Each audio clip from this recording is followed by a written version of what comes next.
Assalamualaikum warahmatullahi wabarakatuh. Kami dari kelas TI 3A. Di sini kita akan menjelaskan hasil kerja kelompok kami. Sebelum ke inti proyeknya, perkenalkan nama saya Novel Adi Santosa dengan NIM 4332121 dengan teman saya yaitu Saya Denny Wisnu Saputra Suwisno dengan NIM 433210007. Dan saya Dirifta Dwi Kurniawan dengan NIM 4332101. Di sini mulai kita background dan problem statement. Dataset ini berasal dari Camping Marketing Bank. Tujuannya adalah untuk menganalisis data camping untuk memprediksi apakah pelanggan akan berlangganan deposito berjangka. Terus bisnis questionnya yang pertama, apa saja faktor utama yang mempengaruhi keputusan nasabah untuk berlangganan deposito berjangka? Yang kedua, dapatkah kami memprediksi apakah nasabah akan berlangganan deposito berjangka berdasarkan profit dan interaksi camping sebelumnya? Terus ada dataset description. Dataset ini berisi 21 kolom dan sejumlah besar catatan. Dataset ini mencakup fitur-fitur seperti usia, pekerjaan, status pernikahan, pendidikan, gagal bayar, pinjaman perumahan, pinjaman pribadi, jenis komunikasi kontak, bulan kontak terakhir, hari kontak terakhir dalam seminggu, dan banyak lagi. Terus di sini ada import library karena di Google Colab belum ada PCPack, kita menginstal PCPack-nya dahulu. Terus di sini kita mengimport library-library yang dibutuhkan. Terus yang ketiga ini kita ada inisiasi Spark Session yaitu dengan Bank Marketing Prediksi. Terus di sini kita mengelola data, membaca data dengan data Bank CSV. Terus di sini kita menampilkan skema dari dataset. Nah, ini ada isi-isinya. Yang pertama dengan data age bertipe integer, nullable sama dengan true itu berarti tidak ada data yang kosong. Terus ada data yang bernama job bertipe string, tidak ada data yang bernilai kosong. Terus ada marital bertipe string, tidak ada data yang bernilai kosong.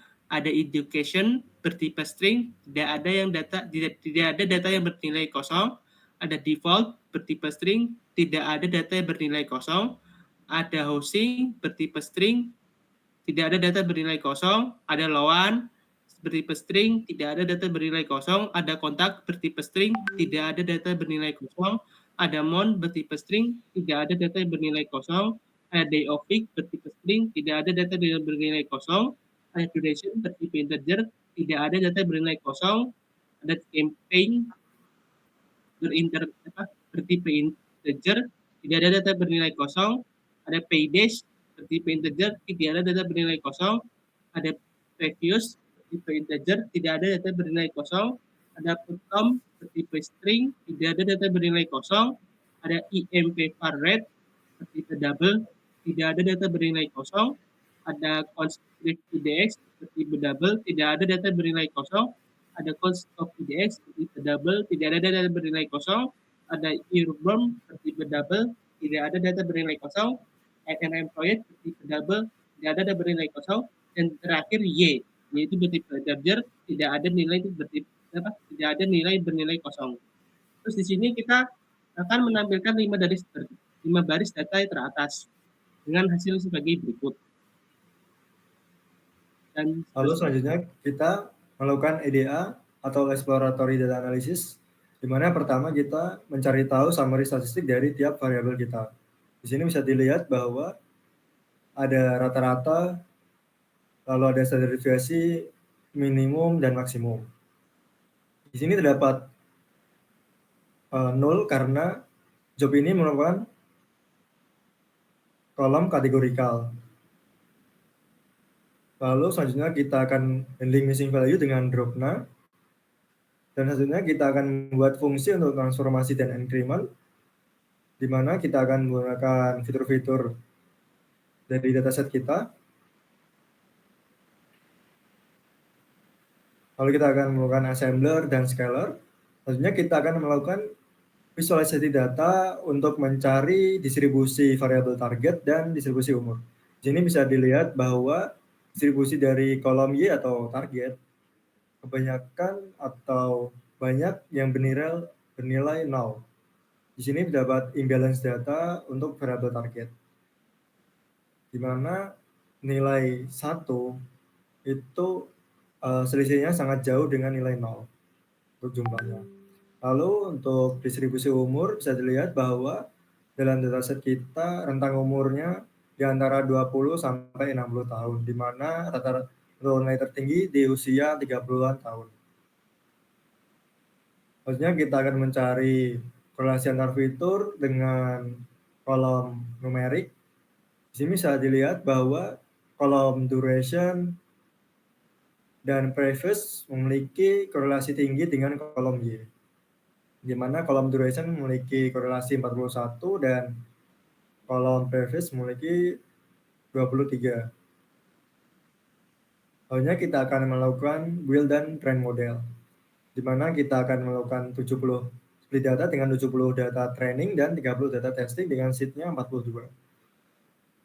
Sini kita akan memanggil function untuk indexer, label indexer, assembler, dan scaler yang telah kita buat tadi. Lalu kita akan membuat model logistic regression dengan fitur yang mudah di scaling dan dengan kolom label.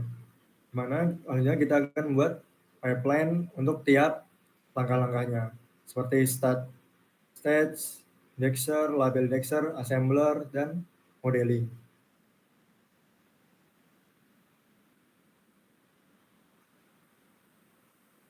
Oke, selanjutnya ke evaluasi model dengan metrik. Nah, di sini kita memprediksi sebuah model dengan mencari akurasi yang paling tinggi atau yang efektif lah. Nah, di sini kita mengambil metode binary classification evaluator dengan kolom label, row prediction, dan area under ROC. Nah, kemudian kita mencari akurasi dengan metode prediksi atau yang tadi dengan binary classification evaluator. Kemudian di sini kita prediksinya terdapat precision, recall, dan advance score. Nah, di sini prediksinya kita antara 0 sama 1 gitu nantinya. Dengan rumus precisionnya true positif dibagi true positif plus F false positif jika true positif plus false positif tidak sama dengan 0. Kemudian recall itu rumusnya true positif dibagi true positif plus false negatif jika true positif plus false negatif tidak sama dengan 0. Kemudian F-score itu 2 dikali precision kali recall dibagi precision plus recall. Jika precision plus recall tidak sama dengan 0. Nah, kemudian kita mencari hasilnya yang udah dibuat rumusnya. Nah, di sini akurasinya yang pertama akurasi itu 0,93%. Dengan yang kedua precision hasilnya itu 0,68%. Kemudian recall 0,39%, advance score 0,50% dan AOC 0,93. Nah, di sini rata-ratanya melebihi 0,90 ke atas. Nah, kemudian kita itu menyimpulkan di bagian bisnis. Yang pertama itu faktor utama yang mempengaruhi keputusan nasabah. Nah, di sini kita menganalisa koefisien dan fitur importance dari model yang telah dilatih. Nah, kita mengidentifikasi faktor-faktor utama yang mempengaruhi keputusan nasabah untuk pelanggaran deposit berjangka. Kemudian yang kedua, prediksi pelanggaran deposit berjangka. Di sini kita memodelkan data yang telah dibuat dengan asumsi akurasi 93%. Nah, di sini cukup tinggi untuk menunjukkan potensi untuk memprediksi dengan cukup akurat apakah seorang nasabah akan berlangganan deposit berjangka. Nah, di sini kami merekomendasikan aksi yang pertama itu fokus pada faktor-faktor utama. Nah, di sini kita setelah mengidentifikasi faktor-faktor utama, kita menentukan keputusan nasabah yang harus memfokuskan upaya pemasaran mereka pada aspek-aspek tersebut. Yang kedua, implementasi model prediktif. Di sini bank dapat mengintegrasi model prediktif ke dalam sistem CRM mereka untuk mengidentifikasi nasabah yang paling mungkin untuk berlangganan deposit berjangka. Yang ketiga, pemantauan dan evaluasi berkelanjutan. Di sini penting untuk terus memantau kinerja model dan melakukan evaluasi secara berkala. Yang terakhir, mempertimbangkan aspek etika.